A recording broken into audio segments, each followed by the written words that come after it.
Good evening and welcome to World Online Racing. It is the moment we've all been waiting for the new game F1 25. Season 21 is about to get underway and we get ourselves over to the one and only, the sunny Melbourne circuit in Australia. 5.278 kilometres long, 3.279 miles and 14 turns with 4 DRS zones can turn into quite a bit of a train going around this circuit, but it can certainly prove taxing on some of these drivers. My name is Corey Brooks, one of your two commentators for this evening. Join with me in the booth, it's Alex Bagnall. How are we doing, my friend?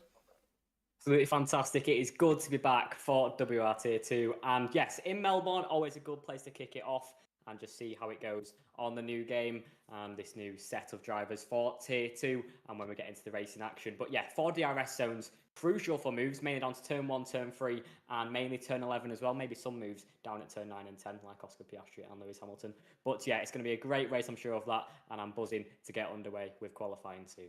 Absolutely. We can take a quick little look at the lineup that we've got going here for PC Tier 2. This is your grid. Some drivers are reserves filling in tonight, so their name may not be mentioned there. But as you can see, starting us off with the McLarens being Leo Lund, your Season 20 champion in that wild card of a season. Absolutely up in the air. You was a track pull, hard tyres banned, absolute craziness. Followed by him is Keaton Lutz. Then onto the Ferraris, Ryan Modler and Leroy Brown. Onto the Red Bulls is Luca Rapace and Ryan Grob. Then the Mercedes is Diego Zorzo and Cameron Dowds, two drivers that could potentially strike back at those front runners. Keep your eyes out for them. Gabor Santos and Lucas Putanen, I can't apologise, I've butchered that name, in the Aston Martins. Lewis Bloor and Tom Roberts in the Alpines. Larry Tulke and Wojtek Steg in the Haas. JST and Joe Marquardt lining up in the V-Carbs. Mathis Van Erven and Joe Hannon in the Williams. And then finishing off, we have Ryan Bakar and Lucas Biesner. I'm sorry, I butchered that one as well, in the Kicks Albers. So there we have our lineup in terms of team assignments, but don't forget that there are some reserve drivers filling in here tonight that I have seen. So keep your eyes peeled for those guys that are looking to try and potentially work their way into what could be a full-time spot in future seasons to come. Other than that, Alex, I'm excited to get underway. I don't know about you. Yeah, absolutely. It's all about butchering names and starting off. We'll get there throughout the season. I'll tell you that for free. But yes, it's going to be exciting to see who comes out on top. And like I said, Leo Lund was the champion in that wildcard season. Can he start where he left it off? But yeah, like I said, whole different game, whole new strategies up for grabs. I mean, anything can happen, and we definitely are going to be using the hard tyres on this game because those tyres get destroyed after 10 or 12 laps already. And yeah, it's going to make it interesting heading into the race. Who can come out on top and what people start on? I think it probably will be medium harder on this circuit as well, like most on this game. But yeah, there's only one way to find out, and that will be when we get into the race. And obviously, we've got the factor with rain. If that comes into the mix, it is Australia. It can definitely get involved. So let's see what happens. Let's see what the forecast says, and let's see what the pace is like when we get into qualifying. Absolutely. Like, it's good to mention the weather there. You can never count out Australia as being one of the tracks that could see some rain. Although it's known to be nice and sunny and hot there down under, it can still see its torrential downpour, which can prove to be the dominating factor in these races. In Grand Prix, you've seen it in real life with the McLarens. They both tried to push a little bit longer and they just had no grip out there in Australia when it started to pour. Just happened this year. But nevertheless, let's see what these drivers can do. We've got 18 minutes of qualifying to go. The drivers are in. We're just waiting for them to get ready. But before that, we can take a look at the calendar that is to come.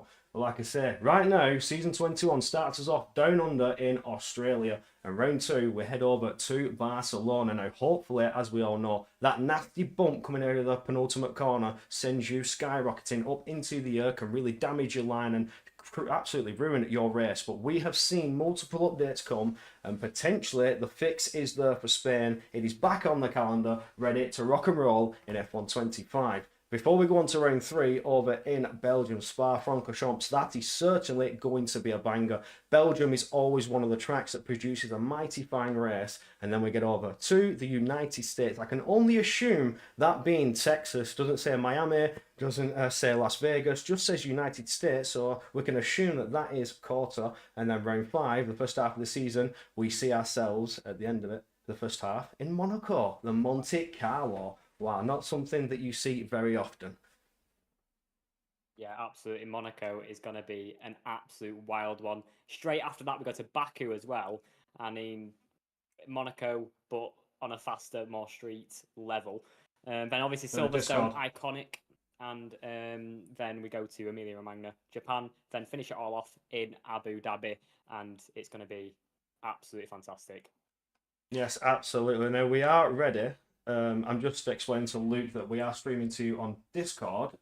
He doesn't have his setup with him. I'm just streaming it to him so we can have reduced all settings and tried to make this thing work. And it's running smoothly for now, so hopefully we don't have any crashes. Fingers Yeah. crossed. Fingers crossed, all is well, all is well. But we are about to get ourselves underway for that 18-minute qualifying session. And no lobby restarts, not like what you've seen in F1 24. We have the collisions on, there shall be no lobby restarts. So it's interesting to see what's going to happen with tyres as well. They're going to try and get the best qualifying time possible, but then they need to preserve sets of tyres, potentially, just in case. You never know if it comes out to be a late safety car. The softs could prove crucial in the final closing laps. Yeah, absolutely, and it all just depends on if there's a safety car and when it does come out. And you never know. Softs on this game, they can last around 5 laps and they'll be toast. I think on this game as well, mediums are definitely the priority. If you've got an extra set of mediums, I think you'd rather go on them if there's 7 or 8 laps to go. It's always a risk going on softs in this game and keeping them up to scratch for the remainder of the race. But yeah, like I said, 17 minutes on the clock. Cars finally getting out on track for season 21 of Tier 2. Let's see who can grab pole position in this first event. Absolutely, we're currently seeing an influx of cars starting to get themselves onto the tarmac. I think that being a Red Bull leading the way. Is it Rapasa? It's not. It's the V-Carb of JST. We'll take a look on board of him as he's got the Ferrari lurking up behind him of Ryan Modler looking to slip on through. So maybe Ryan being the driver to take us away with a first timed lap. We shall see how things go, but there's a lot of DRS zones here, and the slipstream is not as powerful in 25 as it was in 24, so it is difficult now, even with DRS, to still slip on through on certain tracks, especially like Australia. Look at that track map. You can see the green all over it. It is DRS zone for DRS zone. Absolutely, and also on this game, you've got to keep in mind that slipstream has been slightly nerfed, but then also the dirty air is being absolutely boosted. It is crazy how much it does affect those cars out there. You don't want to be running too close to the car in front, but with these guys so close together, we will definitely have huge DRS trains from lap 1 onwards. And yeah, it might just all depend on the weather. If there is a bit of rain, obviously it gets disabled, and it could just rely on your driver skill. But 16 minutes, 20 seconds on the clock. Ryan Modler is heading down the final few corners, and he's going to take us away for the first lap in World Online Racing Tier number 2, Season 21, here at the Australian Grand Prix. Yeah, absolutely. We are getting underway with the first timed lap, followed by Ryan Modler in his Ferrari. Comes powering down to hit that start-finish straight. The timer starts to tick, and now he gets ready to send it round to the right-hand side. Really cut that entry. Try and collect yourself back around turn 2 before that rear wing is open. Burn a bit of the battery to get some momentum and straight line speed before you harsh on the brakes once again. Back around turn number 3. Now, this could prove crucial, or it could prove to be a downfall if you're just a bit too quick on the throttle and line up those rears coming around 4. You get yourself spinning in the wrong direction, but he's up towards turn 6 now, finishing of sector 1, done and dusted, looking like a very competitive first banker lap, if I say so myself, really pushing that Scarlet Red Ferrari to its limits. Absolutely, let's go on the route down to the final sector then, on the route past into turn number 9, when he gets to the RS slam shut. Gets the car rotated onto the curb. Oh, and that's a big snap of the rears. Takes way too much curb on the front left, and that just causes the rears to follow the fronts. And that's going to be a not so great banker lap there for Ryan Modler. It was looking so good in the first and second sector, heading to the final, and the tricky left-right, nearly flat corners. Just ruined it all. As JST also has invalidated his first time, so we're setting some pretty tricky first openers here in Tier 2. Yeah, absolutely. So the JST, who I was expecting to come back down towards the line to set a time, it's not. Ryan Modler did set his time. It's a 15-0. He's not happy with it, but he still set it as Ryan Grob immediately beats it by 0.2 of a second. So he's cost him some time, but only a couple of tenths there for Ryan Modler. Sir Thomas Landrock, I think. Is that Thomas Landrock joining us? I think he's Langrock, then Thomas Lang. Thomas Lang. Oh, that's where I've got it confused. Thomas Lang there in 4th. Pepe Martin now with a 14.9. And then Cameron Dowds with a 14.5. So that's a beautiful lap there as we see another McLaren come powering down towards the line. That's Leo Lund to start a lap before Luca Rapatha jumps up into 3rd with a 14.9. Cameron Dowles might be one to watch this season. He seems to progress Dennis in the Landrock. last few seasons. Yeah, I'm not going to live that down from Nathan. I've just seen it in the chat. I knew there was somebody called Landrock. It's Dennis. Oh, my apologies. Easy mistake, easy mistake. Larry Tulku just puts it into P2, then followed by Daniel Gottschalk in P2, then Lucas Basner in P3, then Joe Murphy heads to the top of the times with 1:14.533. But here is reigning champion Leo Lund. Let's see what pace he's got on this game as we go on the route down to the middle sector to 42.7. Isn't purple, but the final sector goes way too deep on the exit of turn number 10. And onto the curve, still valid lap time, so he will be able to set his bank a lap, but it's definitely not going to be the quickest of the time so far. No, it is not. Is there anybody else powering down to the line? It is. Nobody from behind, that being the Mercedes following through. I'm just looking at else who's left to set a lap. We shall see the lap come in from Leo Lund to see what sort of banker pace he's progressing with. He's lucky not to invalidate after that big moment coming out of the 910. Double fast turns, but he's done very, very well to set a 14.7 so far. So even with that moment, it's not put him out too much. JST coming back around. He's done an invalidation again, I think, or is he going again? He's not burning the battery, so maybe he's done another invalid. It's a disaster there for JST. Struggle start for JST. It is pretty tricky with track limits, and you've obviously got the big curbs on exit at turn number 10, exit at turn number 4, and track limits at turn number 6 and turn number 7. If you push it too much through 6, you go wide at 7, and that can invalidate your lap time, so it is showing tricky. As Joe Murphy is retired from the session. I was looking at Leo Lund, and I think he's pushing again. That mistake on that first lap, has he charged with the batteries? Oh no, no, he's backed out. It looked like he was pushing very hard then. And Thomas Lang has done a 16. Somebody in the chat saying Thomas Lang will not be last, mark my words. Well, 1 second off the second slowest time is not looking good.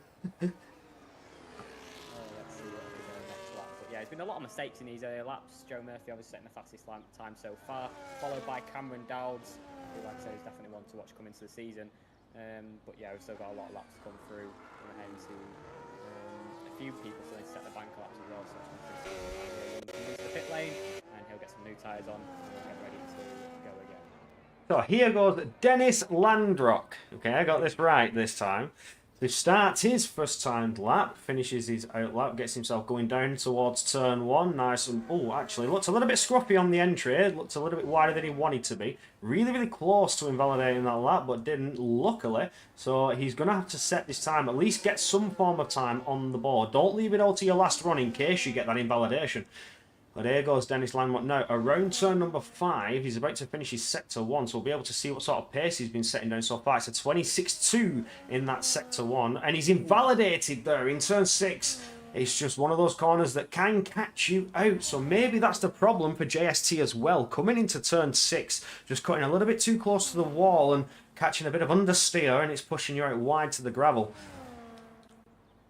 We've seen the same. I mean, he was really close on the exit. He's actually gone wide on the same lap at turn number 10, but he's really, really close on the exit at turn number 1 and 2. So you can see, obviously, he's really pushing, but he just needs to get that banker lap in as well. So yeah, it's 10 minutes to go, and there's still a few drivers out there really struggling with track limits. We've got Santos, Leroy Brown, JST, Dennis Landrock, and Lewis down in P16. Also, still not setting their first lap times yet. Ryan Grob is on his out lap, currently in P8. And around 3/10 off of our provisional pole time. Yeah. Murphy at the top. Can you have a look at your mic for a second? I know you were saying earlier before the stream that it's been a bit strange. It's put you a bit quiet, and it's being noticed on stream. I was looking at the audio like inputs on my Streamlabs. It looked like you were still coming through at a decent audio, but people are saying you're quiet. So just have a little nosy if you would. Maybe now. Yes, maybe now. That's better. There we go. Yeah, there's the man. I must have knocked it. Must have knocked it down a bit, but it's all right. We didn't qualify. At least it's not the race. Oh, you're gone quiet again. Get close to it. Scream down the thing. Wait, hang on a minute. It keeps turning it down. Hang on. Yeah. Auto sensitivity, you keep turning down. But we are on board with Brian Grob as he comes down towards turn number 3 now. He's about to fire it round to the right, harsh on the brakes, eased off. Trail braking is a must there. Get that rotation in, fire it back around turn number 4, but don't be too harsh on the throttle. Light up those rears and get yourself spinning around. He's out of turn 5 now, about to finish sector 1, and it's a 25.9. That's faster than what we saw earlier on from the invalidation of Dennis Landrock. So Ryan Grob certainly on a flyer here as he comes around turn number 8 and now gets to that curve that is not a corner, it's just a DRS curve to finish sector 2. And he's a 10th up on the Delta time, so it's not looking like pole, but it's certainly looking like an improvement. Looks a little bit scruffy coming out of 9 and 10, but he's now about to get going into sector 3. Round turn 11 we go. Keep it nice and bonny. Don't run it too wide. That gravel really catches you out, slows you down. But if you run that wide, you're more than likely to pick up that invalidation. As he now harsh on the brakes once again. Back around turn number 13 and only one corner to go between Ryan Grob and his improved lap time. If he's been able to keep that 10th up there. As he improved by ever more, he crosses the line. It's a 10th and a half. Good enough for P5. It's 14.678. Yeah, not bad there for Ryan Grob. He puts into P5. I think it should be fixed now, hopefully. Probably good. But yeah, Ryan Grob, decent lap time on his second lap. And let's see what he can do for the remainder of qualifying. Absolutely. I want to see. Oh, he's barely up on the Delta. I was expecting more time from Leo Lund. You know, he's coming back into the game as a sort of defending champion. I don't know. He's Scruffy again. Yeah, it's turn number 9 and 10. It's catching a few people out so far. But yeah, same with turn number 6 and 7. I think Santos just puts it into P3. So yeah, that's not bad from Santos on his first major lap. Thomas Lang is on another lap time as well. What can he do for a remainder? On board with Thomas Lang now. That rear wing is open for the second to last time. Comes around turn 11. Looking nice and bonny. Not too much squabbling there between that McLaren and the Apexes. Not all over the place. Looking very controlled as he comes around 13 once again. And then back around 14. Flat to the floor. Burn what little of the battery you've got left. And that rear wing is open for the final time as you power down towards the line. And the time will be a 15.1. So that is almost a second improvement. He's still down there. Still down there, but he's got a good chance of not being last if Dennis Lamrock and Leroy Brown can't pull a lap together. Absolutely, and still quite a way to go in qualifying. Still got these final runs to go with as well. But Joe Murphy, bit of an ego retire early days after that banker lap. Well, the mic keeps automatically going down for me. Yeah, you keep going down. Yeah, I don't know why it keeps doing it, unless I've got a setting on that. But anyway, Luca Passer in P2. He's not close. He's not far behind as well. Diego Zorzo just puts it up into P2 as well. That's not a bad lap time. So yeah, still 6 minutes to go though. Dennis Lamrock to the line. Oh, 15.3. He's not last. Thomas Lang is not last. You can take some pleasure in that one. That's an invalidated McLaren coming back around. What about the Kick Sauber of Rayan? That's an invalidation as well. What about the Williams of Bashir? He's done his lap actually. He's quite high up there in the order. Pepe Martin is on a timed lap coming around turn 12 now. Nice and bonny. Back around turn 13. What sort of pace can the Williams driver do? We have the F2, apparent F2 driver, Pepe Martin, joining us, powering down towards the line. The improvement to B by 0.2 of a second, up to P11, a 14.715. But if you look, there's only 4 thousandths of a second that separate P9, 10, and 11. Not 10, yeah, 9, 10, and 11. So just 4 thousandths of a second before you get a little bit further down in the 7s, apart from Leo Lund. I expect Leo Lund to get an improvement, I do. That is the sort of driver that will just pull something out of the bag last minute. He's won 2 Ironman rounds, so I'm not trying to glaze the man, but he's not really showing his true pace here. Is Leo Lund, or is he just being outpaced by everybody else? At the moment, yeah, he's definitely struggling. Maybe pushing a bit too hard early doors, but yeah, still 4 minutes to go. And yeah, just not showing any true pace out there like he used to do. But at the moment, still Pepe Marti is on a lap time, heading down to that final sector and down to turn number 11. Let's see what he can do in this final sector. He makes his way around turn number 12 and into turn number 13. What can he do? Heavy on the brakes, get the car rotated. Everybody into the pits. Now's the time where they wait. So we're at the 4-minute mark. They're just waiting for that timer to tick on down and get the best lap possible. They can put the minimum fuel necessary because they do not need to get back around to the pits. When they hit that checkered flag, it's not like real life. They do not have to have a minimum fuel in their tank. They can hit that line with 0 and they will still be all good. No serious FIA coming into play here. But now we see drivers getting themselves ready, potentially doing double outlaps to burn that fuel down. That is where the time will be. Final run still to go.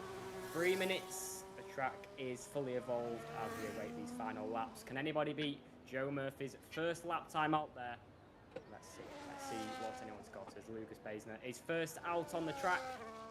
And can he try and beat it? He's only 2 tenths behind at the moment. Has he got the time in his locker? Well, he's got 5.2 kilometres to absolutely nail it. For some reason, I'm like, he's just turning down on repeat. I don't know if I've got a set enable, if anyone knows. Please let me know. Well, looking at the way he's driving the car, he's not really focusing on tyre warm-up, he's just pushing a little bit. Normally you see a little bit of a weave on some straights in some areas, just to generate a bit more tyre temperature, but this could be a well and true double outlap for Lucas. Everybody else now starting to get onto the track. Gabor, Santos, Daniel Gottschalk, Ryan Grob, Pepe Marti, Leo Lund, JST, Thomas Lang and Lewis Bloor all taking to the track. Now more cars starting to hit that pit lane.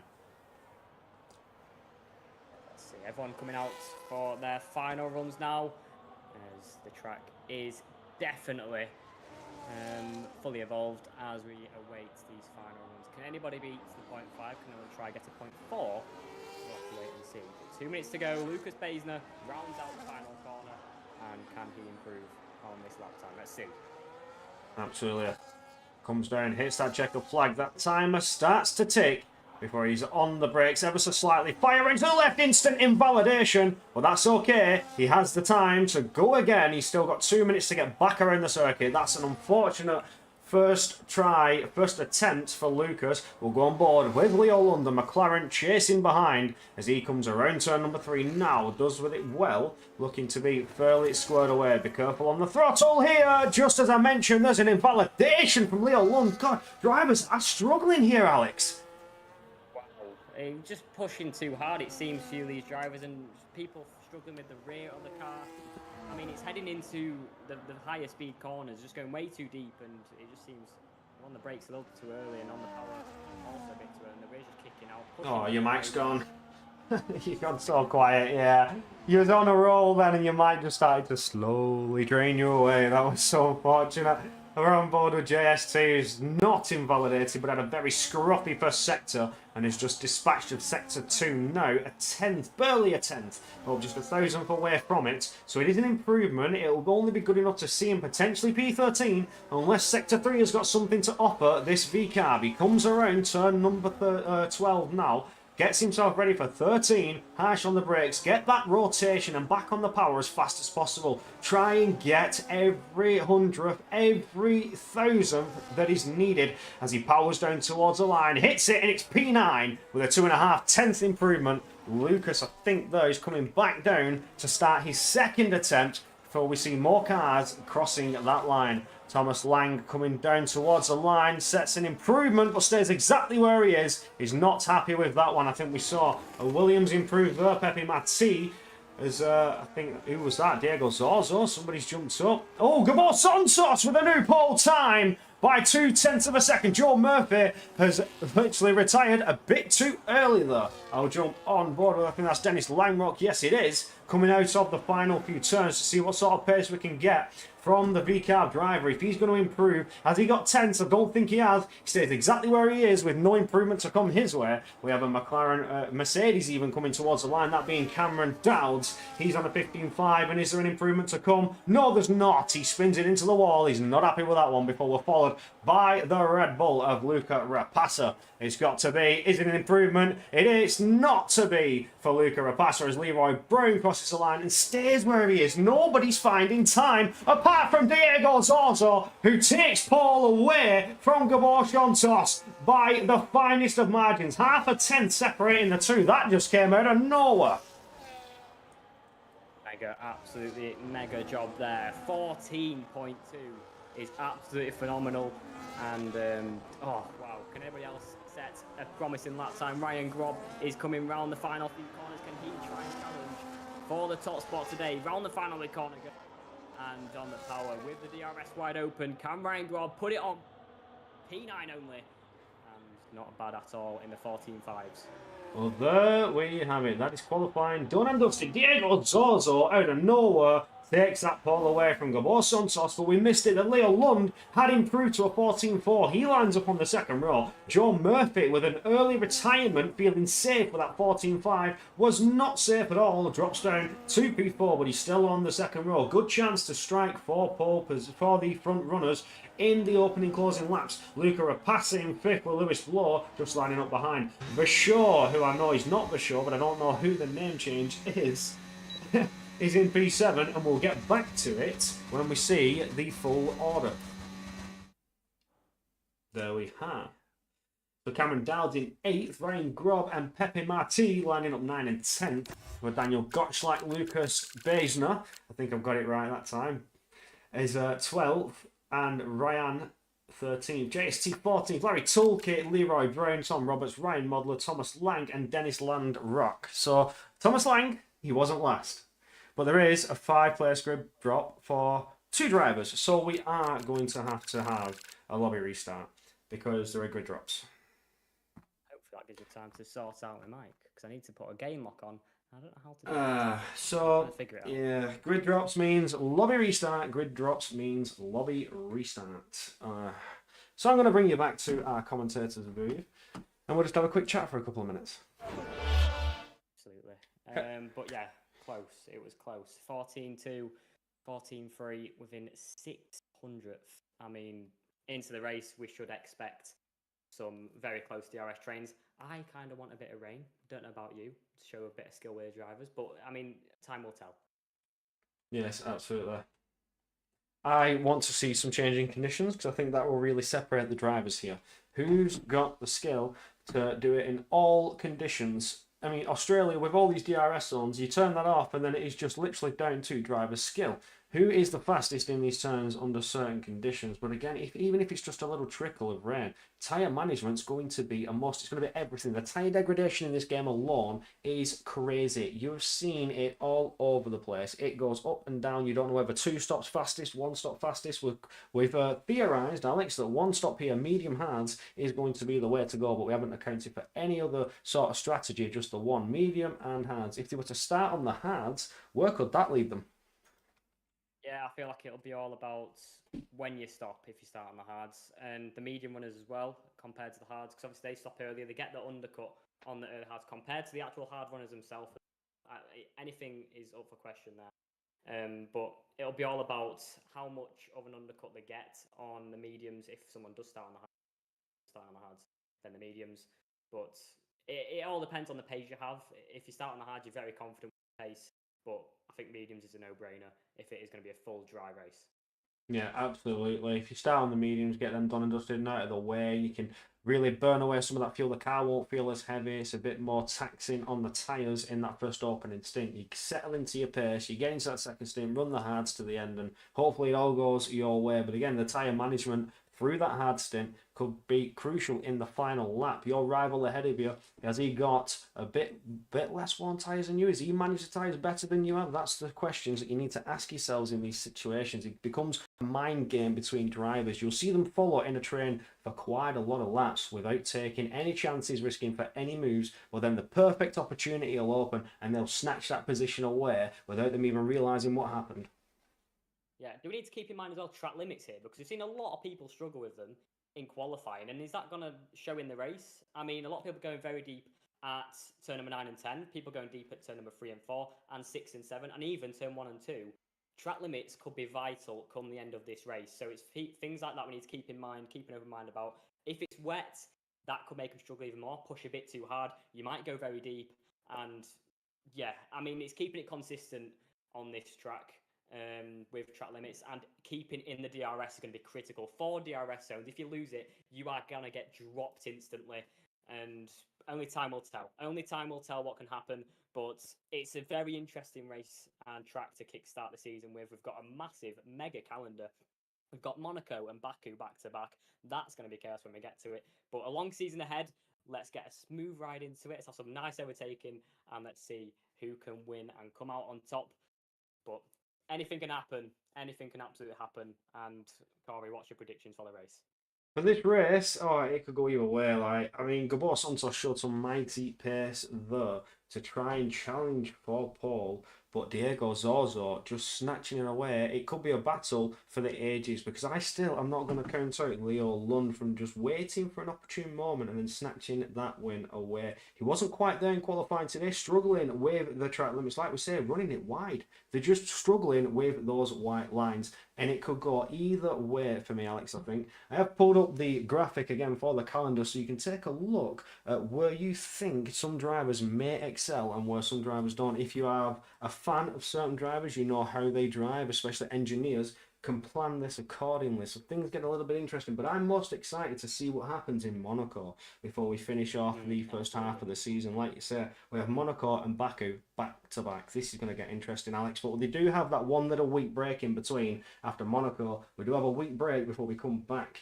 into Azerbaijan, I think. Do we? No, we don't. I've misread that. Or do we? I think we do, actually. I think, yeah.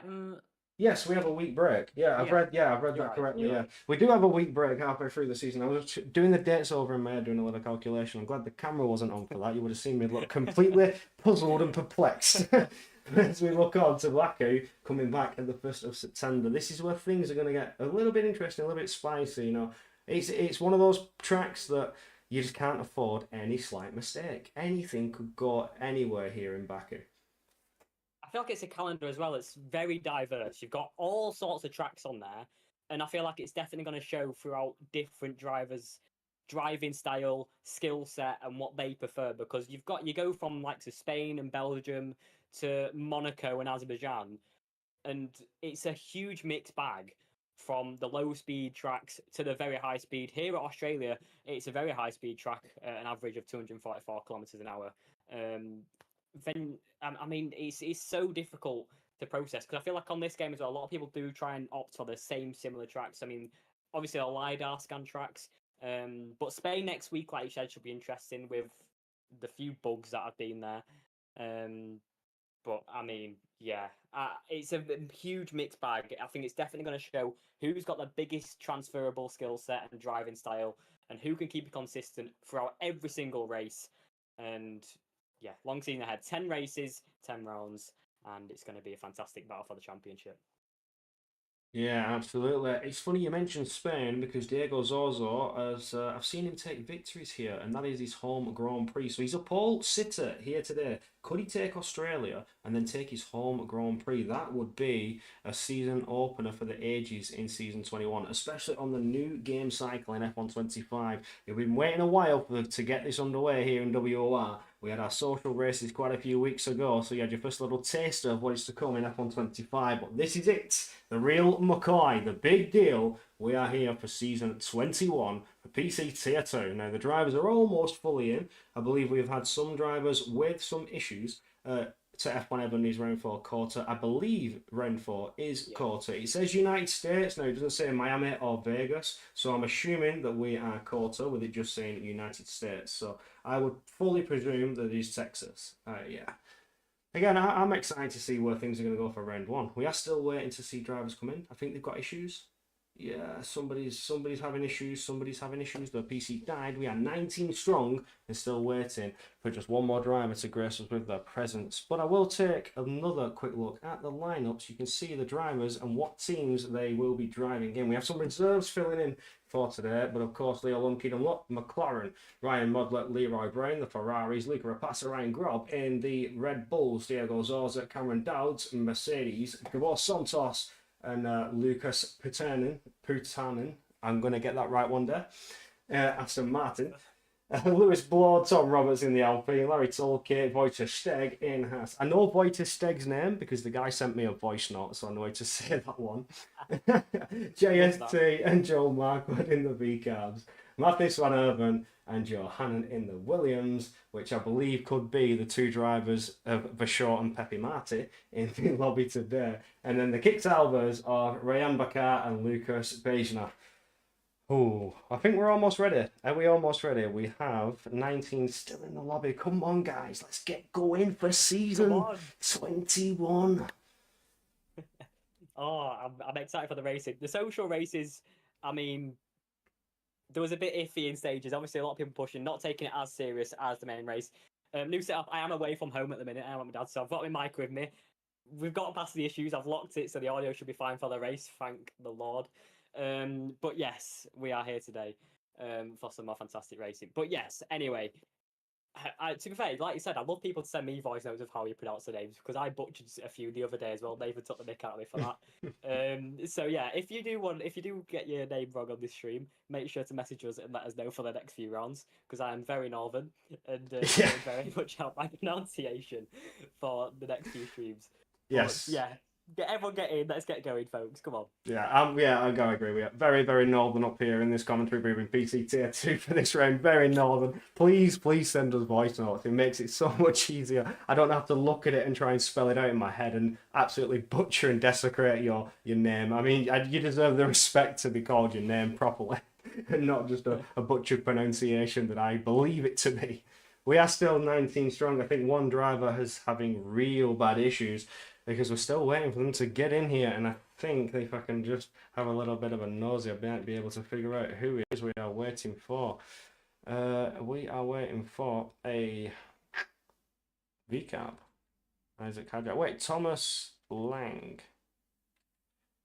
He's in, but he's not in his car. And we do have the full grid. Thank the heavens.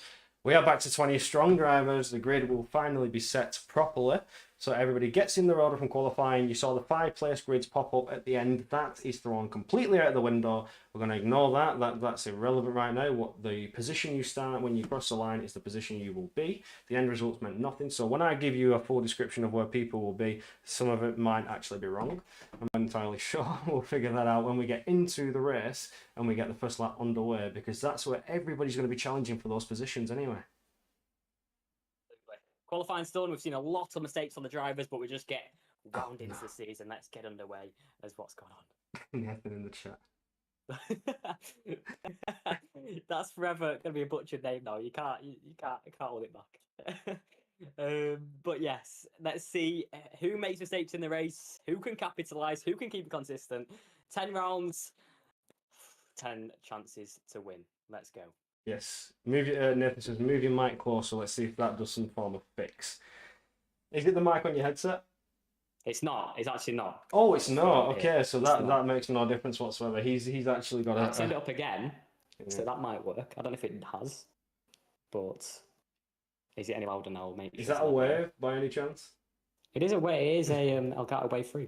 Yeah, I thought so. I've turned it all the way up now, so it should be clear. Nathan in the chat, make sure to let me know that it's fine.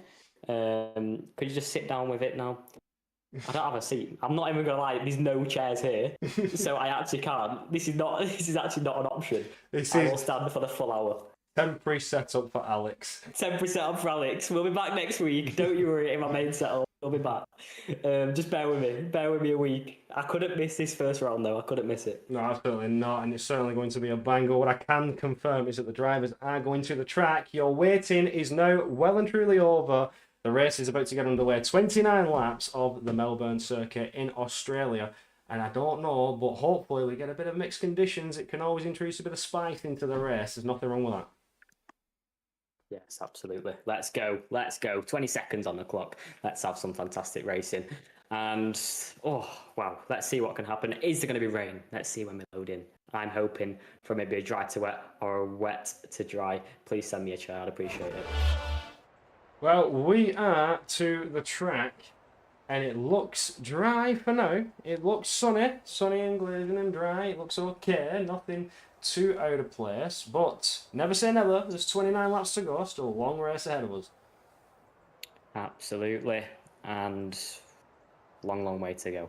We just get ready. Everybody's going to get the strategies, which we're guessing is a medium hard. But obviously, you never know. If it does say there's going to be a lot of rain, I wouldn't be surprised if people opted for the hards to maybe go until it does go rain. But it looks very clear. The sun is out in Melbourne like it should be. And yeah, it could be a very exciting race. Everyone getting lined up. And let's see who can get the better start. Obviously, pole position on the left-hand side. Pole on 250 meters. And mid-range, 11th longest on the calendar. So yes, anything can happen as we head to lights out. As here we go, a new campaign begins. It's 5 red lights, and the silence breaks, and the battle begins. Diego Zorzo does get away well. Gavos Santos looking to the inside line at turn number 1. He has the inside line at turn number 1. It's side by side on the exit, on the route down now to turn number 3. Gavos Santos has to stay behind. We've got a bit of desync, I think, as well. But Gavos Santos is in the race lead. We do have DC, but what you're seeing is actually happening. Ignore the ghosting, ignore the lapse time, ignore the position jumps all over the place. What you see happening right in front of you is indeed happening before your eyes. Gabor Santos managing to take the lead away from your pole sitter Diego Zorzo. And as we look further down the field, some moves being made. Tom Roberts fighting now with Danis Landrock. And we'll take a look at our biggest winners and our biggest losers. Pepe Martin down 4 positions, sir, but it's Landrock who's up by 4. Absolutely, on the route down to turn number 9 and turn number 10, for sure. Getting under pressure from Lewis and Cameron Dowd behind. Everyone squabbling and fighting for position. On the route down to turn number 11, inside line for the Mercedes of Cameron Dowd. And the Alpine of Vashon blocking him off. And JST making a move on Pepe Marti as we go down to turn number 12. But at the moment, lap number 1 as we go down the inside with Daniel Gottschalk and Ryan as we head round the final corner. But a great start, still side by side between the pair as we make our way around turn number 14. But as we go on to lap number 2 with the kickstart and the Haas just pulls ahead. But it's all about Gabor Santos who takes the race lead at the start. Sorry, I was just, you saw a pause screen for a second. Somebody said turn game audio down. I've just turned it down a little bit. Now, you may have to bear with me for some audio glitches and stuff. I'm currently streaming on twice. I'm trying to make this work as best as possible. But as we look on further behind, there's a little bit of a squabble between Lucas and JST. As Lucas slips back on through, though. One of them was off the track. I think the kick Salva was pushed a little bit wide by that V-cab. But he falls back in line and back in P12. Not breaking the DRS. Everybody's still within a train. All apart from Leroy Brown, who's down in 20th. Yeah, I'm not sure what happened to him at the start. Must have had an incident on lap number 1. But yes, DRS enabled. It is lap number 29, and Gabor Santos with a great start to Diego Zorzo in P2. Then Leo Lund climbing positions up into P3. Anything can happen in this race. 27 to go as battling throughout the pack. I think Pepe Marti might be close to JST. He's very close between the whole midfield pack, but everyone's squabbling for positions. You cannot lose DRS. But as we head to lap number 3, the whole pack, like you said, apart from Leroy Brown, still in the DRS. And let's see who can make some crucial moves in the early stages. Is going down the is Ryan on Larry at the final corner. It's very tight around there, so the Haas just pulls ahead with the better traction on the exit and the overhead speed. The Ferrari still looking to make a move at turn number 1, but just has to stay behind, so Ryan Modler will have to try and attack on the next few straights. Yeah, absolutely. Looking on forward, everybody's still within that DRS. Are we going to see a challenge back for that position? For Ryan Modler, not yet. Everybody just running their own little race here in lap 3, trying to manage those tyres. We'll take a quick little look at the tyres, and everybody, as you predicted, are on the mediums, Alex. You called it. It is the optimum strategy. Medium to hards. Get the mediums out of the way, burn some of that fuel, slap on the hard rubber in that second stint, and just go to the end. Absolutely, and I'm guessing pit stops will be around lap 12, lap 13. You want to keep it as close to medium race distance as possible to make the hards not too bad at the end of the race. But yes, still a long way to go in this first stint. You want to keep these tyres nicely up to temperature and not overheat them around this very high speed circuit. But yeah, medium hards is definitely the optimal strategy today, and in the game as a whole, and you definitely don't want to be starting on the hards. It can really affect you in the second stint. But as we head down Main Straight, people trying to cut out of that dirty air, cool the engine down and the tyres as we head onto lap number 4 and back into turn number 1. It can really help the engine and the cooling of the car as a whole. But Gabor Santos has looked really good at the front so far. 7/10 is that gap. Diego Zorzo still in P2. As here we go with Cameron Dowds looking to the inside line on Lewis ahead for P7. He's still side by side as we head on the route to number 4. And it is Cameron Dowds who gets through with an absolutely beautiful move as we head around turn number 5 and into turn number 6. He gets up to P7 as he pushes on in this first stint. Absolutely beautiful move there from Cameron Dowd, showing those Mercedes colours as he now puts on a charge to try and close up to that Williams driver of what he's named as Vershaw, but I'm certain he's not Vershaw. So 7/10 separating the two after that little bit of a squabble between himself and Lewis Bloor, but certainly he can pull that time back. Just a huge DRS train going, impossible to overtake. But as I say, that Larry Tulke has a little bit of a look on Dennis Landrock. He's getting really close to that rear diffuser of that V-Carb car ahead. Can he potentially pull a move off? Larry Tulke's there, wow, with a beautiful run and slight contact with the V-Carb, but does manage to keep his nose and his foot in the door. He's still side by side on the exit of 14 as they go flat to the floor, coming out of the final turn. Who's going to pull out on top of this one? I think Larry Tulke is still side by side with him as the rear wings are open. They're burning the batteries. He's got the inside line into turn 1. They're still side by side, but the V-Carb is shown the hard shoulder and pushed out wide. Through goes Larry Tulke, and Dennis Lamrock lost out to the Ferrari of Ryan Modler as well with that battle. Wow, I've never seen so many side-by-side battles through the final corner. It's so tight, but they're making it work. As Larry Tulke just stays ahead of Ryan Modler, and he's now from Dennis Langrock too, as they are dropping a few positions. But looking back, Leo Lund, Luca Rapazza, both closing up to Diego Zorzo. Can anybody make a move as we go on the route down to number 9 and turn number 10?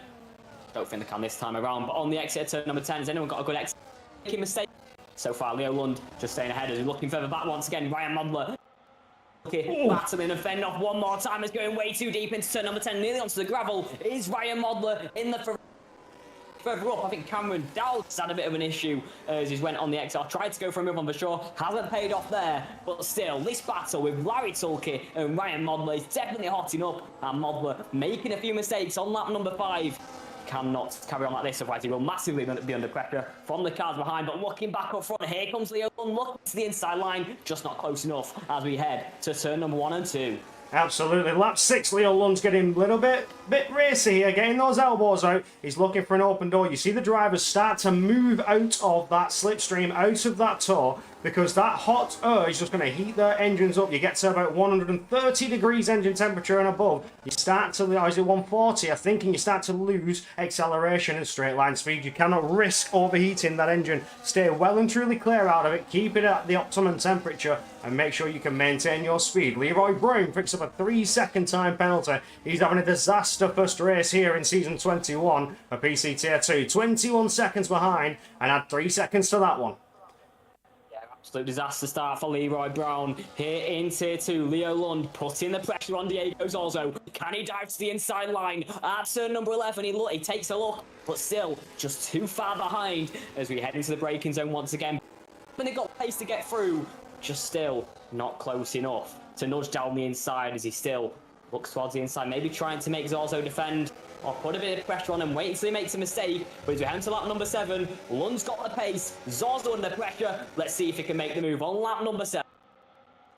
He comes on lap number 7, slips behind that Mercedes. It's just still not to be. Leo Lund finding it very, very hard to get a move done and slip past that Mercedes of Diego Zorzo. But he's still looking for any opportunity. He just can't get later on the brakes. There's a slight contact there. He has to defuse from behind. That's Joe Murphy sent for a spin as he's ended up falling back a little bit now side by side with Cameron Dowds. Dowds takes the opportunistic move and picks up that position away from that unsettled Aston Martin. That's unfortunate for Joe Murphy. He's going to have a lot of work to do on his hands now to retake those positions. As we've seen, it's becoming increasingly difficult to overtake for some drivers. Here comes Ryan Grob. Sees an opportunity on the Alpine there, Lewis Bloor. Rear wings are open. There's a flashing light on that Alpine. He doesn't have the battery to defend it. And through goes the Red Bull. Nice and easy pickings for Ryan Grob. Now the Alpine must focus on recharge before he can come back and try and retake his position. spot as well. Slightly going off the track at turn number 10, so made another mistake. And don't want to put him under pressure from Daniel Gottschalk because he will definitely pick up the scraps. But Vachon did slightly get out of that second. He's closed back up though in the final sector, and that could be crucial for the remainder of this race for that top 5. But yes, let's see what happens on lap number 8. Leo Lund just had 1 lap to back off. Can he push this lap on Zorzo? But he's still got to keep it and look in his mirrors.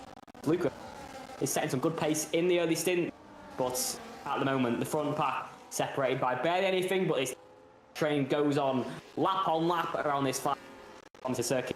Santos has looked so clean and smooth out. No mistake for him. He's loving it in the Aston Martin, but Zorzo, Leo Lund, Rapassa, all maybe trying to battle in the late stages of this first stint. Still a lot to be decided. To go as we head straight once again. Can anybody make a move this time around as Lund looking in them, but just not close enough as we head on the route to turn 10. Unless you use a bit of battery to close up, but I don't think he can. As Zorzo once again way ahead as we head into the turning point at turn number 9. Yeah, looking on at Zorzo and Leo Lund at the front runnings. They're not quite just scrapping too hard. They're sort of running as long as they can on these medium tyres. It's Leo Lund being smart here, not going for those opportunistic moves and slipping on through if he has anything to say about it. If he can really burn the battery and push on through, then he would. But he's just trying to manage those tyres a little bit, it seems. Everybody just following this DRS train. Absolutely, all the way down to P19. Thomas Lang at the back and Santos at the front. JST is the first in the pit lane on lap 9. Early pit stop for JST, but going for the undercut on the some cruise in this. Still a long way to go to decide that, as Thomas Lang also responds and comes into the down in P19. But hold on, we're getting cuts. We're getting audio cuts from yourself. I think it's me, and I'm trying to make things work. I'm trying to get the cooling going on my computer, and hopefully things will start to look a little bit better. I do apologise for the streaming issues. I'm doing a double broadcast right now. I'm streaming in Discord and to Streamlabs, so it's taking a bit of a toll on the quality, but we are still going very, very strong, and things are working as good as I'd like them to be.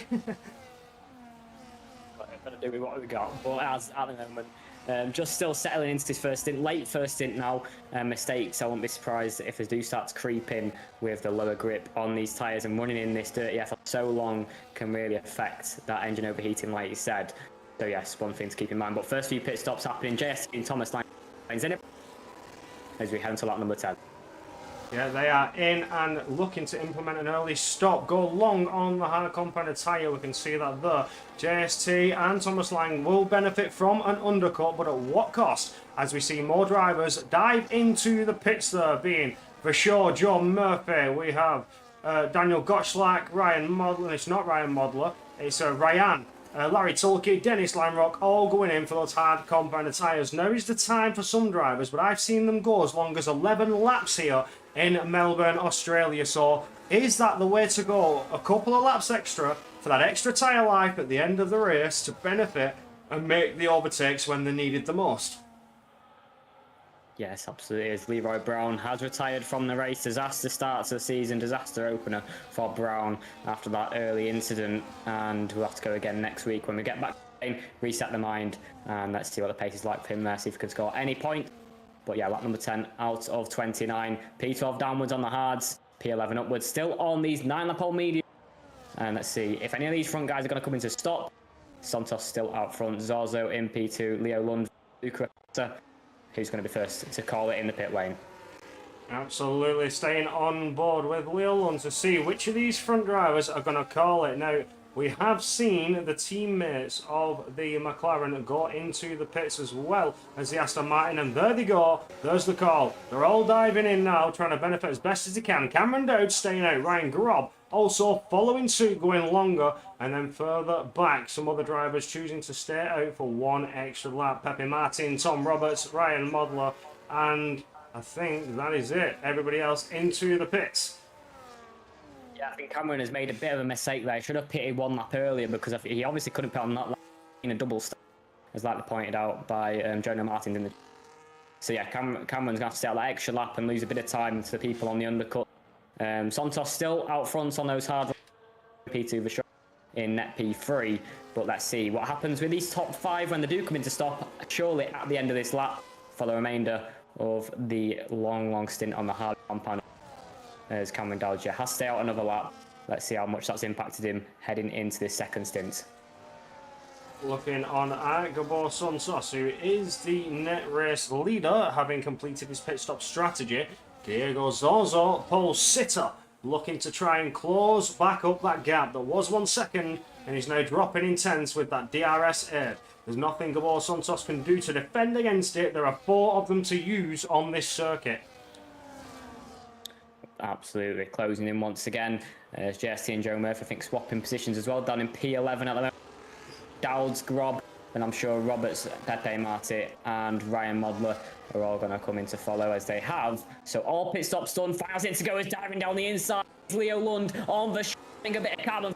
Someone's front wing has broken off, and that is Vashar, who's lost that front left end plate. Behind, we've got carnage with Joe Murphy as well, who's clambered the wall at turn number 13. But as we go on the route down to turn number 1, nearly hitting the people coming out of the pit lane. But there goes Leo Lund making the move, and up to P3, makes the move on Vashar. But wow, everyone, the track is just lit up as battling begins as we head onto lap number 12. Looking. But with that wing damage, here comes Luca Rapassa around the outside. He's held it, and he's made it fantastically around in the Red Bull. And crucially, to stay with Leo Lund, gets up to P4. And now, Vashar, with that wing damage, that's definitely going to affect him coming into his second stint.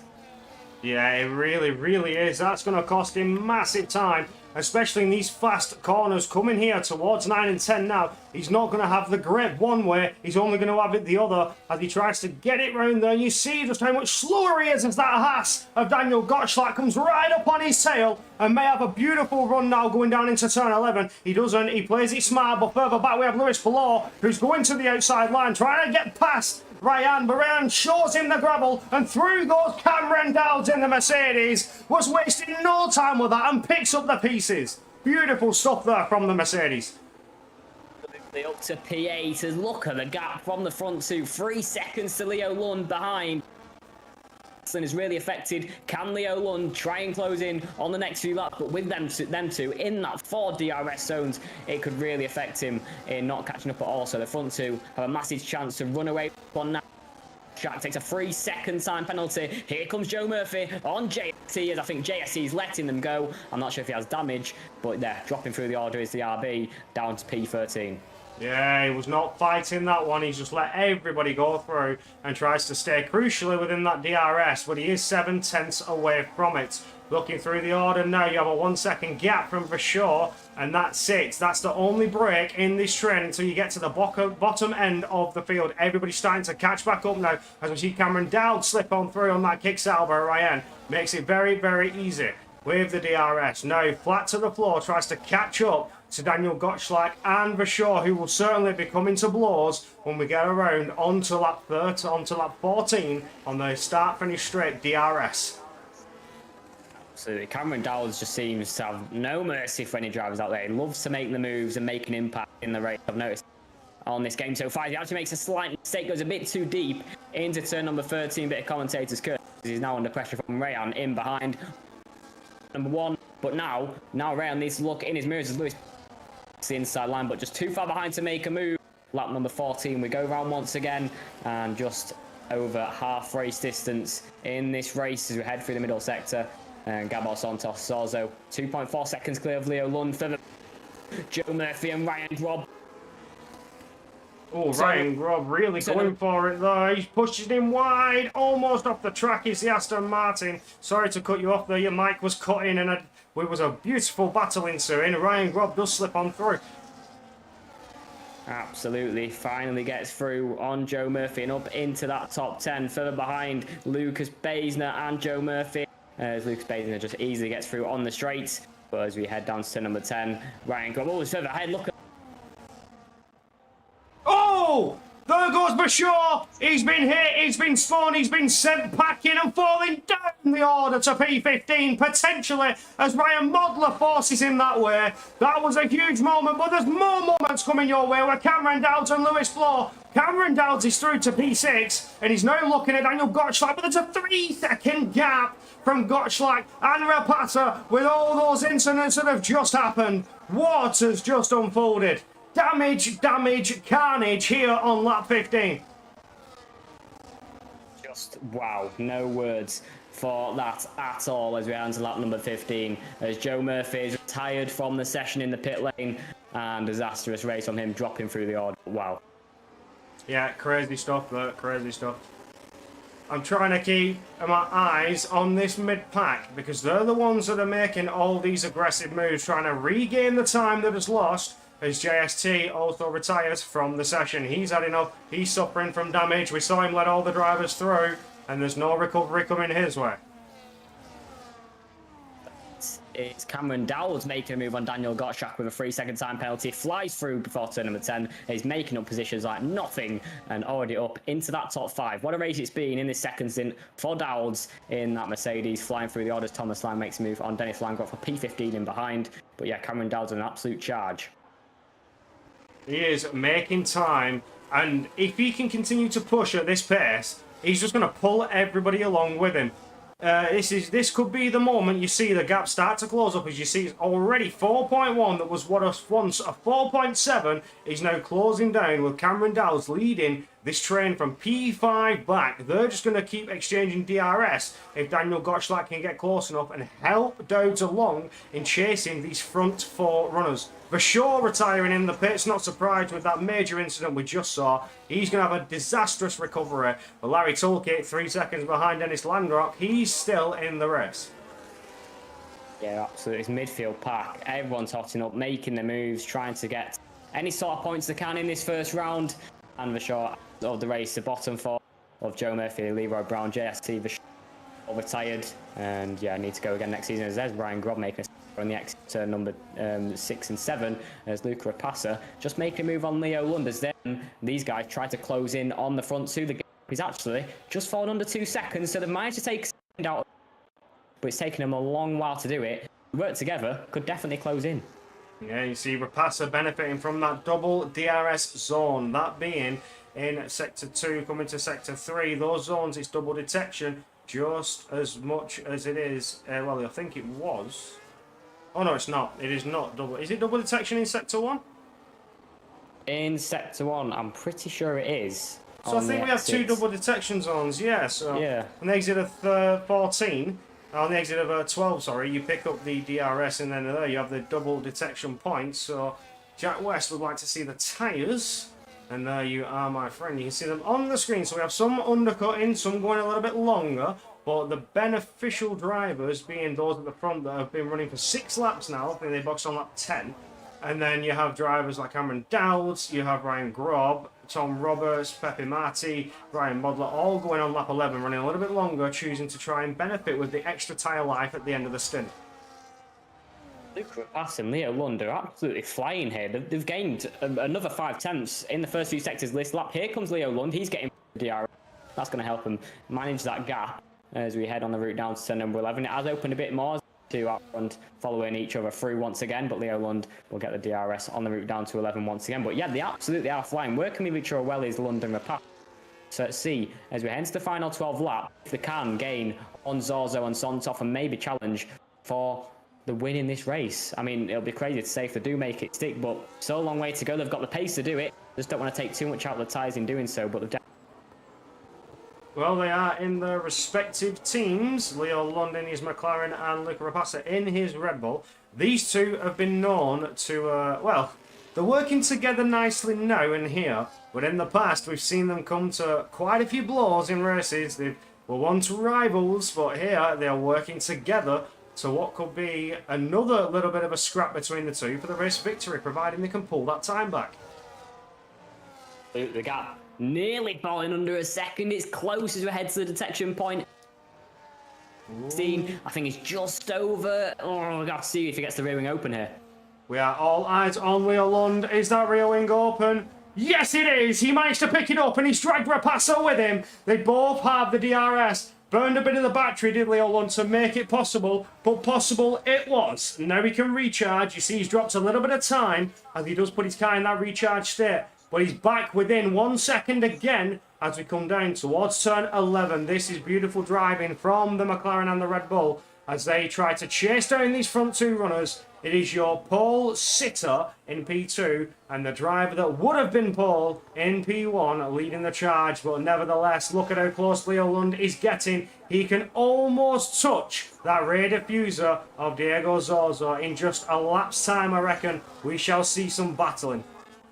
What an effort from Leo Lund. That is just truly phenomenal to catch up to the front two like that. The gap was over 3 seconds at one point entering this second phase. But Leo Lund, the pace he has shown as Daniel Gottschalk taking another 3 second time, 6, and that surely will be out of the points by the end of the race. But yeah, Leo Lund, what an effort. See if he can push on, try and win this race in first. You can see how much he's pushing, how much faster he is as we head into turn number 6 and 7. On the exit, the gap just falling under 0.6 of a second. Absolutely, Thomas Lang into the pits. So he's had a 2-stop for Thomas Lang there. He's trying an alternate strategy now. 10 laps, fresh tyres, 15 seconds and some change. Will he even catch Larry Tulke with that 15 seconds? Oof, this is a big brain strat, I've got to say, from Thomas Lang. Can he pull this one off? Is this the way to go? 2-stop. Now, even I've said, I'm still unsure. I'm normally good with tyre strategies. I've seen a lot of races. But coming into this game, the way the setups are, the way the cars were once bottoming out and no longer are. Well, I'm not sure if they no longer are. I haven't tested it myself, but there was a bottoming out issue, slowing your cars down. And there have been some subtle tweaks and changes, but the tyre wear is something that I've yet to come to grips on this game. I've seen 2 stops quicker, I've seen 1 stops faster, but is it? It's all track dependent, it seems, because we have a medium hard going here for the better strategy. But yeah. Thomas Lang tries a 2-stop. Yeah, I think the main thing we've got to keep in mind is as well, Dennis Langerock has a 9-second gap to Ryan Modler ahead, so it depends on how much pace Lang has got. He is gaining a lot of time at the minute, but let's see how much he can progress in the final 9 laps, especially when the hards come to the end of their lap. But tyre wear is so high on this game, especially following in the DRS trains in the dirty air. Really impacts those tyres and engine overheating. So it wouldn't be a bad shout to go for a 2-stop, but it's all about how much pace you've got on and make no mistakes to catch the cars in front. Absolutely. On board with Lewis Blow, who's looking to get mighty close to Daniel Gottschalk. Gottschalk is outside of DRS, so he is going to be a sitting duck eventually from the charging Alpine from behind. Ryan Grob also following suit with Ryan. As through goes Blow, through goes Ryan Grob. He's not fighting it, it's Gottschalk. He's letting that 3-second penalty loom above his head. He's letting everybody go through. He knows that he's not fighting for these positions, and ultimately they will pass him. Yeah, it's the pit lane he comes, I'm guessing, to retire from this race from Gottschalk. Too many mistakes, and yeah, 10 seconds there, so he is going to retire in the pit lane in this first round. But it's just not went his way. Too many mistakes with track limits, and yeah, just cost him ultimately of the race. Cameron Dowds, by the way, what a race in this second. His race pace on this game has looked really promising, and he's definitely never afraid to make some moves. And up to P5 at the moment, and with a 2-second gap to Lewis Blow, even if he gets a penalty, he might be safe by the end of the race if he keep pushing on like this. But now, Cameron Dowds, let's see what his pace is like in the final stint. Maybe try and catch up to a passer, but it's going to be a long margin to do without the DRS. But yeah, definitely showing some great pace as both kick Sauber's closing in, as Ryan has actually lost the DRS. Oh, it's very close between the pair. Ryan Grob making a move on. They're swapping positions with the DRS. Easy move for Grob, and Blow has to stay behind. Yeah, it's that double detection zone, so Ryan Grob gets the rear wing open again, pulls a little bit more further ahead than that Alpine driver, but it's good you say Cameron Dowds. He's 3.7 behind now. 1 lap, pressure tyres, I don't think would make that much of a difference here, but he is starting to gain some ground. It was around 4 seconds at one point, 3.5, and he's starting to gain a bit. Now, he's pushing hard, you've got to imagine, whereas Leo Lund Rapassa, they would have settled into a bit of a rhythm now, staying behind Zozo and Shontos, just setting themselves up for that end game. I've said it before, I'll say it again, racing is a game of chess. All this time, you're just making your moves, getting rid of your pawns, getting into the correct position before you come down with that checkmate. Absolutely. Everyone's just getting ready to make those final moves in the final 7 laps. This is the calm before. And you've got to think as well, if the top 4 and Cameron Dowds could be in a really good position to... He's really close to falling out of that DRS on lap number 22 here. And has a 3-second So yeah, Cameron Dowds could easily try and pick that one up when we get to lap number 29. As Bloor and Grob swapping positions once. An easy move for the DRS and double down to turn number 11. But yeah, Cameron Dowds, if he pushes on that little bit, waits for the front to battle, could definitely be in contention for the top 3. Yeah, I apologise, Jonah. I'm sort of streaming to Discord and to Streamlabs, and my PC's barely keeping with. So I think Discord is cutting every now and again. I'm just trying to make do as we have our very lovely Alex in a temporary commentator's booth. So he's not actually present on the track. He's got a stream from me.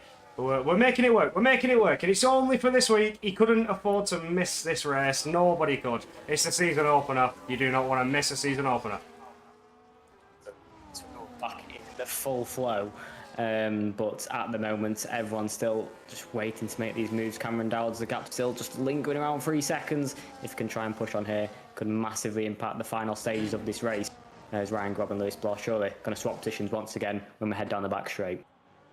Yeah, absolutely. They just keep exchanging. Cameron Dowds now within that 3 seconds, 2.9. He's gaining ground, but it's not enough. As you see it slip away once again, Luke Rapassa is now getting very, very close to Leo Lund. So is this the point where the teammate tactics that they've just played for a little bit of a couple of laps to try and catch up, are they out of the window now? Rapassa looking to set up his checkmate.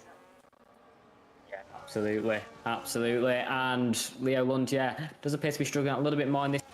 Eisner and Ryan are very close to kick Sauber, swapping positions once again. They have up to Grob and Bloor though.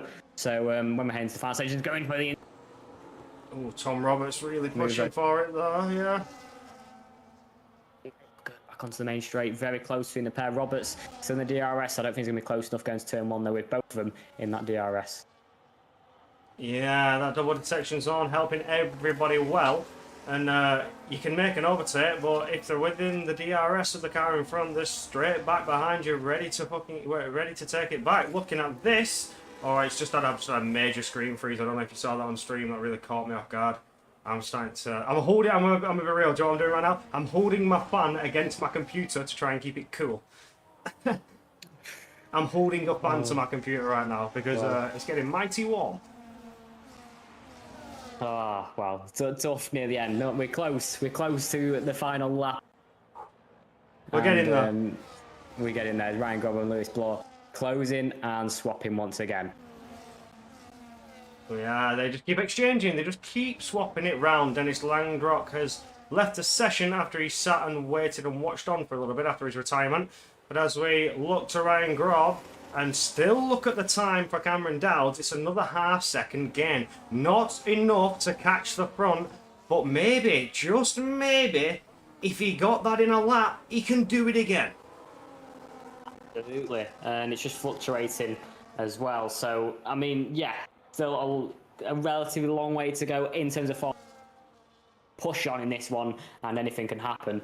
But yeah, the gap to Ryan Grob to Cameron Dowds. But who come out from that back.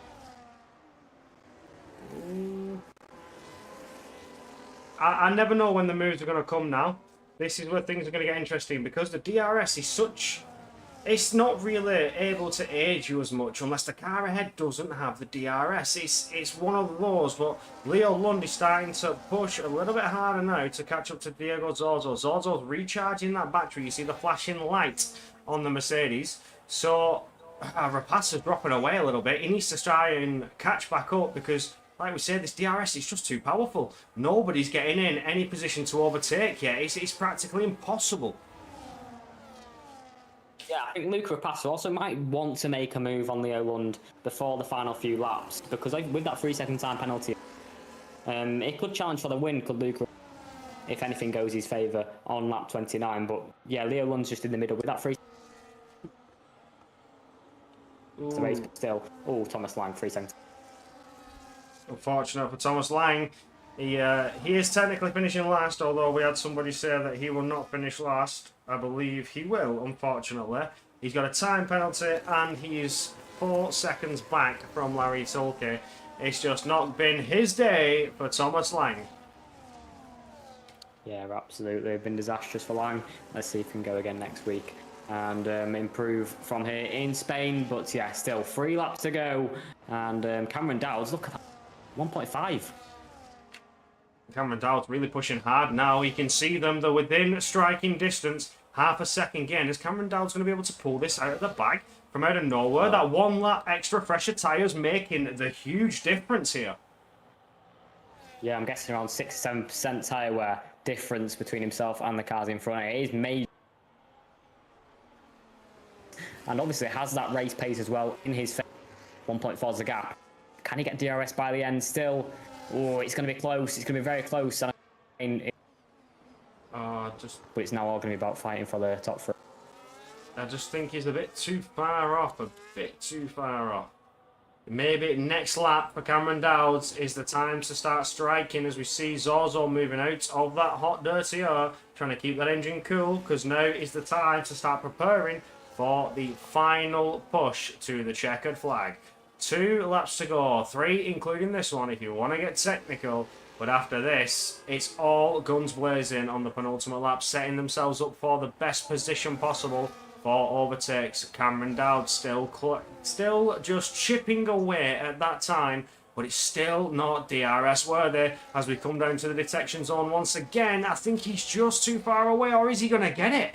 Was that on the cusp? Did he manage to pull that off? As we hit the DRS line, the rear wing is open. He managed to do it. Cameron Dowds, what a push from him. He's managed to pull it back and get back in the DRS. That is absolutely mega from Dowds, and that is just showing his abilities in this second stint. He has just like, but it's just touch and go when we're heading to the first sector. Can he get it? Heading on to the penultimate lap race, and especially when moves to be made up, definitely going to close in the DRS and maybe going heading on to the final lap. But what a... Yeah. Has he pulled this one in the bag? Has he got it? He is back within the detection point, but I don't think he got it. I don't think we'll see that rear wing open on the Mercedes. It's not. It's full and truly close, so he's going to lose out again. It's just a little bit more time. It's going to make it a little bit harder on that final lap for Cameron Dowds to do something. He's still pushing very, very hard, though. Whether he's burning the battery or what, to try and maintain the gap, cannot afford to lose out any time. He's still within that cusp of 1.1 to 1 second. Now, this is where things are going to prove crucial for Cameron Dowds. He needs to get up there and in that fight now more than ever as we approach turn 6. The detection point comes at you at turn 7. Is he there? Is he back within DRS? No, he's not. He's still a second out. He's not going to pick it up on the penultimate lap, and it's slipping away. What could have been a beautiful charge to the front is slowly slipping away from Cameron Dowds. And in the kick, Sauber might have had an incident on the exit of turn number 7, dropping down the order to P12. So he might have made for something into the fast right-hander, but yeah, must have been out in the gravel and down to P12 as we head on to the final 5.2 kilometre push. It's Zorzo, Lund, Rapads, ready to fend it off the final lap. Corey, take us away. Here we go. We're on board with the front 4. Is it for Gabor, is it for Zorzo, or is it Lund or Rapata? They cross the line, they start the final lap. It is into turn 1. Nobody's close enough for a move as of yet. Leo Lund still suffers with that 3-second time penalty, so he will fall down behind Cameron Dowds at this pace. Cameron Dowds doing very well to score some good points and will finish ahead of Leo Lund unless they've got anything to say about it. It's around 2.5 seconds between the two. But for now, we're all eyes on the front as they get to that detection zone. That DRS will start to come at them now. And this is where moves could be made. We'll go on board with Diego Zorzo. He tries to close up. He's the closest so far. It's 9/10 from Lund, 9/10 from Rapasa, and 1.5 from Cameron Dowds. As Diego Zorzo closes evermore. Around turn 9 we go. Really getting into that rear diffuser. Trying to close up as much as he can. Burn the battery. Get right up on that back end because it could be crucial down out of the final turn of 14. Do you make the move now? Or do you go for a switchback? No, he falls back in line. You've only got one more chance to do it. This could be down towards the line for a photo finish. Gabor Santos. No, he dives to the inside. Goes Diego Zorzo. Tries to take the position here and now. He has the DRS. He picked up the detection zone, but he's in the wall. We can't tell the Aston Martin. And he's out of the race. Zorzo's not going to finish. That puts Luca Rapasa into P2. Leo Lund gets the podium and Cameron Downs in P4. What has just happened? That is disaster for Diego Zorzo. He's been sent packing by Gabor. He tried to defend, but there's nothing more he could do. And there we have it. What a finish to what a race in Australia. Wow. I am shell-shocked. My hands on my head. I am baffled at how that's finished. Zorzo out of the race at the final hurdle. I am speechless. Wow. What a way to end. Oh. Wow, wow, wow. That was insane. Now, that would not surprise me to see a penalty or anything go that way. It's Luca Rapassa could. Now, this is speculation. I'm not a steward. I'm not confirming nothing. Luca Rapassa could win here with what we just saw in that final turn. Was Diego Zorzo in the wrong there? But as you can see, he is still technically classified down in P13, just a lap down. That is so unfortunate for Diego Zorzo, who was the pole sitter and almost took the win. He led all the way through in P2, just waiting it out. And here we go. Gabor Santos wins unofficially with Luca Rapassa and Leo Lund lining up third. Cameron Dowles, Ryan Grob, Lewis Bloor, Lucas Beisner, Tom Roberts, Pepe Marti, and Ryan Modler doing your top 10. Now I'll bring you back to our commentators booth and we'll see if we can get anybody in for a quick little chat in the interview room. Oh. I mean, oh, you no longer. Oh, you wait. I can fix that. Wow. I can fix that. There we go. Your camera is back. Your camera disappeared for a moment, but you are back. Yeah, I mean, you did my reaction. Your head, your hands on your head. You no words. Nothing can be said for what could have been Diego Zorzo's masterclass win. An unfortunate contact sends him into the wall, and he's out of it. He's done so. Didn't even get to finish in a good points position there. Slight contact finishing P2 and 3, okay. But he's not even going to get the points for that. Down in P13, I doubt he's going to get into that top 10 anytime soon, even with reports coming in, with stewarding. Diego Zorzo, what looks so good, has just been gotten and taken away on the last lap. that is heartbreak.